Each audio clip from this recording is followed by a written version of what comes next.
back there?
Hello, everyone. I hope you all had an enjoyable weekend. I have some brief announcements for you today.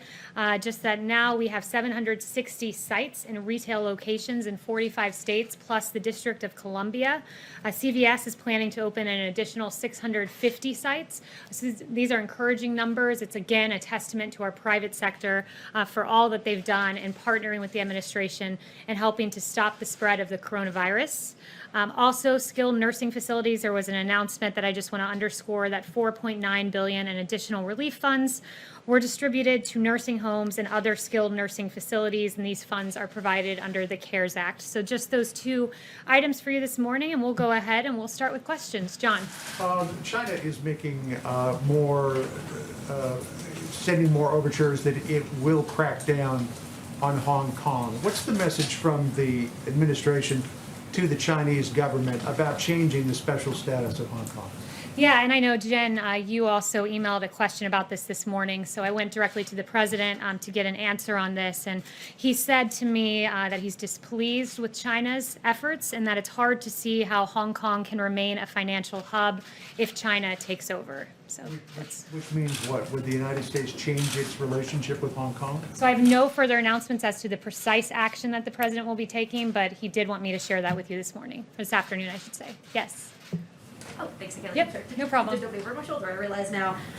We saw a lot of images over the Memorial Day weekend of people gathering in large crowds, not maintaining social distancing. Those images for the Lake of the Ozarks in Missouri was one example we saw all over television news. Does the president have any concerns about those kinds of gatherings? We haven't heard any message from him addressing that specifically. Well, the president, as he's noted, he wants to see society reopen, wants to see the economy reopen, but we do want to do so safely. And there are institutions that have put into place these social distancing measures, and people are making it cognizant, a part of their everyday lives. For me, for example, I went to Mass this weekend, and people were socially distanced. They were washing their hands. There are ways to do this, and the president would underscore to everyone that we should be taking into account these measures. So yes, everyone, while you go out, let's keep cognizant the recommendations of the CDC, because those in the end are very important to making sure that there is no spread of the virus. And I would just also note one point. I did have some updated numbers for you on reopening and what we're seeing across the country that I think are important. That 42 states are now under 10% in their positivity rate for the virus. Mortality is now equivalent to what we saw at the end of March. That's the lowest level in 2 months. So we are seeing these encouraging signs as we start to reopen. Anyone else? Jeff. Kayleigh, the president tweeted or retweeted something which seemed to be criticizing Joe Biden for wearing a mask over the weekend. Was that his intention? And if it was, why would he criticize that? I think, look, the president's excited to see that Joe emerged from the basement. It is a bit peculiar, though, that in his basement right next to his wife, he's not wearing a mask, but he's wearing one outdoors when he's socially distanced. So I think that there was a discrepancy there. He's not shaming anyone. As the president noted himself, he wore this mask in private at the Ford facility, and he said he's open to it if the circumstance mandates it. Isn't the guidance to wear a mask when you're outside, though, not when you're necessarily in your The own guidance home? is it's recommended but not required. So it's the personal choice of the individual, but it didn't strike him as a very data-driven decision in that particular incident. Yes, Peter? Thanks. If we could just do a little housekeeping first. We know Katie Miller tweeted that she's back at work today. Is the White House valet back at work, and has anybody else within the White House complex tested positive for the virus besides those two individuals that we learned about a couple weeks ago? So I don't know about the valet. I haven't inquired about that. No updates as to who's tested positive or not. That's not something I regularly keep tabs on, but Katie Miller is back at work. We're very happy to see her recovered. I spoke to her yesterday, haven't seen her today, but she did have several negative test results before she re-entered the building. Would you get back to us and let us know if anybody else, people are worried about the president's safety, the vice president's? Can you let us know that nobody else has tested positive in the 2+ weeks that have now passed since those cases? I can inquire about it, but it's people's personal medical decision, so I'm not entirely sure that that would be given to me. Okay, let me follow up then if I can. The president, in a tweet earlier today, said that he's made governors look very good by getting them what he said was unlimited testing. That's not true. You've said that it's not even necessary. So why is the president saying that? He's saying what he means by that is that the governor's requested a specific amount of testing to reopen, and he indeed has provided that. So it's not unlimited testing, you would agree? It's what they asked for in phase one. It's the full panoply of what every governor asked for that was given to him, given to them. And it's 300 to 400,000 tests per day that we're doing. That's a really good number. I did talk to Admiral Joie before coming out here, and the metric that, if you're to believe the WHO, I don't particularly these days, but they say it's a good barometer of testing is 10% positivity or under. And Admiral Joie shared with me that we're nationally at 7.5%, so we're in a pretty good spot. Is Stephen Miller back? Yes, I just saw him in Outer Oval, so he is back and at work. Did he take some time away from the White House, though, for a while? He did. He did. He self-quarantined with his wife, but they're both back at work and healthy and happy, and we're very happy to see them around. On Glenn Fine at the Pentagon, the top watchdog over at the Pentagon, he submitted his resignation today. Can you say if that was encouraged? Did anyone ask him? And can you talk about the importance about those internal watchdogs that are in our government agencies? So you said it was Glenn Fine? That's the first that I'm hearing about this. But with regard to the other IGs, I would note that the president's within his authority, his legal and executive authority to appoint new IGs. And he said, I think last week at some point, that it's within the decision-making process of each entity, the State Department, each department, whether to keep their IG or not. And I would note that President Obama has a precedent of firing IGs as well. And there were, in fact, 47 IGs that signed a letter claiming the Obama administration hindered their efforts. So this is not without precedent when it comes to IGs. Yes. Kelly, is it the president's position that the Republican National Convention should go forward no matter what the COVID infection rate is by late August? The president wants to see the convention take place. He's noted that, and he wants to have a cooperative governor in making that pursuit happen. That being said, of course, we always assess the facts on the ground at any time, but at this moment, the president wants to see this convention take place and sees no reason not to as the nation begins to reopen. So if there was a significant spike in the cases, he would be open to the idea of a virtual convention, understanding that there couldn't be a traditional convention. So I won't engage on a hypothetical as to where the cases will be, but I would just note that we assess the facts on a day-by-day basis, and currently we're coming down, and that's really encouraging to see, and we're ready for the convention to take place. Yes. Yes, has the president seen the letter that Laura Balsotis' husband and widower sent to Jack Dorsey, Twitter's CEO, saying that his tweets were emotionally traumatic for him and for his wife's family? I don't know if he's seen the letter, but I do know that our hearts are with Lori's family at this time. Why is the president making these unfounded allegations? I mean, this is pretty nuts, isn't it? The president's accusing somebody of possible murder. The family is pleading with the president to please stop unfounded conspiracy theories. Why is he doing it? Well, I would note that the president said this morning that this is not an original Trump thought, and it is not. In fact, 2003 on Don Imus's show, it was Don Imus and Joe Scarborough that joked about killing an intern, joked and laughed about it. So that was, I'm sure, pretty hurtful to Lori's family, and Joe Scarborough himself brought this up with Don Imus, and Joe Scarborough himself can answer it. He's the president of the United States, and he's accusing somebody of possibly murder. I mean, this is different. He's not a private citizen. He's the president. Yeah, and Joe Scarborough, if we want to start talking about false accusations, we have quite a few we can go through about Mika asserting, I'm asking about the Mika president's, I'm Brzezinski. asking about the president's allegation. And here. I'm replying to you and saying this morning, as recently, I believe it was this morning or yesterday, Mika accused the president of being responsible for 100,000 deaths in this country. That's incredibly irresponsible. They've dragged his family through the mud. They've made false accusations that I won't go through, that I would not say from this podium, against the president of the United States, and they should be held to account for their falsehoods, Joe Scarborough should be held to account for saying people will die by taking hydroxychloroquine. Never mind the millions of Americans and people across the world who take it for rheumatoid arthritis and other reasons. There are a litany of false headlines like Mika. The president spreading a false conspiracy theory that I suggests would that point you he's back to- responsible for murder? I would point you back to Joe Scarborough, who laughed and joked about this item on Don Imus's show. It's Joe Scarborough that has to answer these questions. So will we apologize? Stephen. and stop him? Stephen. Thank you. If I could, two questions. John Radcliffe was sworn in as intelligence director today. Has the president decided what's next for Rick Grinnell in terms of an appointment? He hasn't, but Rick Grinnell is a very valued member of this administration. He's done extraordinary work at ODNI. He has a great history. We'll see where he goes next, but just know that Rick Grinnell has done an excellent job in that position. I expect that John Radcliffe will as he takes over. And my second question, if I could, I asked the president last week on Capitol Hill about his involvement in FISA reform. And obviously, FISA is something he cares a lot about, but he told me that he had left it up to the senators to figure out. And, it's still ongoing, this process. The House has to pass the legislation that the Senate passed.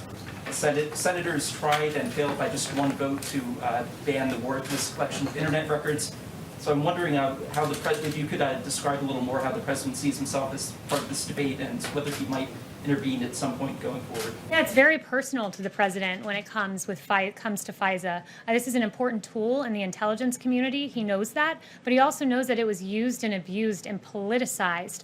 The fact that you had 29 members of the Obama administration, there are 29 individuals, Intel community and Obama administration, unmasking dozens of times, using these tools that are so much power to spy on an American citizen, to listen to their phone calls, to unmask their names. We have a Fourth Amendment in this country. It protects the rights of Americans, but the rights were not protected when it came to President Trump and his administration and Michael Flynn, whose name was leaked in a criminal fashion to the press. FISA was not used appropriately when a Steele dossier full of lies that was, quote, salacious and unverified, in the words of Jim Comey, was used as the basis to get a FISA warrant and attested to as if it were truthful and a reason to spy on Carter Page. These tools were used and abused. The Fourth Amendment rights of several Americans were violated. A political campaign was spied upon. So any FISA concerns the president has, they're real, they're personal, and they should be considered as we move forward to reauthorize this valuable tool. Yeah, if I could, Rick Grinnell, as one of his last official acts, at the request of Adam Schiff, declassified transcripts of the phone calls between General Michael Flynn and Sergei Kislyak. Would President Trump encourage John Ratcliffe to facilitate the release of those transcripts? I haven't spoken to him on that, but this president has released, not the president rather, but this president has overseen an ODNI that has given the American people a lot of information that I think they're entitled to see. And one of the things the president has asked for is, where are the 302s, the summaries of that interview with Michael Flynn? 302s, so the American people understand, these are summaries when you interview an individual, and it's routine that those 302s are given in short order right after the interview is done. It's when your memory is at its best. But in the case of Michael Flynn, those 302s were lost and, in fact, edited afterwards by corrupt Peter Strzok and Lisa Page. So there's a lot of questions, and this president has encouraged transparency on this issue, and I think it's a great thing. So in the absence of the 302s, would he encourage the release of the transcripts so that the American people can see exactly what transpired during this conversation? I haven't asked him that. I'd have to ask him that particular question. Follow up on John's question? Yes, let me get a few people in the back, because I want to make sure. Equal opportunity question caller. So yes. Kayleigh, we're about to cross the 100,000 dead American milestone. What does the White House view as having, by Election Day, what does the White House view as the number of dead Americans where you can say that you successfully defeated this pandemic? Is there a number?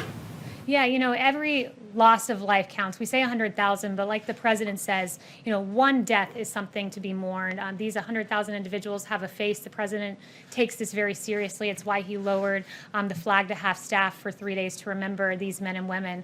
I think, Dr. Birx said it best when she said that in their estimates, they had anywhere between 1.5 and 2.2 million people in the U.S. succumbing to the virus if we didn't shut down the economy. The president made the very very hard choice of shutting down the economy. So we avoided that extraordinary number. Every one death is too many. We never want to see a single individual lose their life. But that being said, to be under significantly that high mark shows that the president did everything in his power and helped to make this number as low as humanly possible. When voters go to the polls in November and they want to judge the president on his response to this pandemic, what is the number of dead Americans that they should tolerate and where they can argue that yes, he successfully defeated the pandemic? I think you're asking the wrong question. The right question is where did That's the the data? question I want to ask, Kayleigh, so please don't tell Where me did, that I'm asking a and right or I wrong answered question. your question once, but if you ask it twice, it doesn't make it any better of a question. So I'll respond in kind. I've given you one answer. I'll continue to extrapolate upon that he always listened to the science. The president, when Dr. Fauci and Dr. Birx said, you need to shut down the economy, that was hard for the president. In a typical year, 120,000 people die of suicide and drug overdose. It's in a typical year. And doctors have said, when you shut down an economy for an extended period of time, that number gets greater. People don't show up for their cancer diagnoses.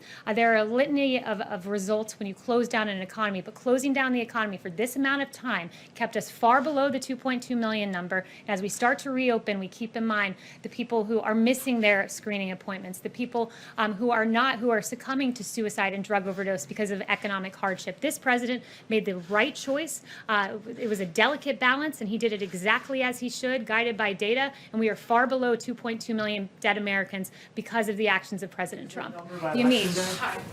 I'm going to read something really quickly. Timothy Claw Sotis wrote, quote, conspiracy theorists, including most recently the President of the United States, continue to spread their vile and misinformation on the platform, disparaging the memory of my wife.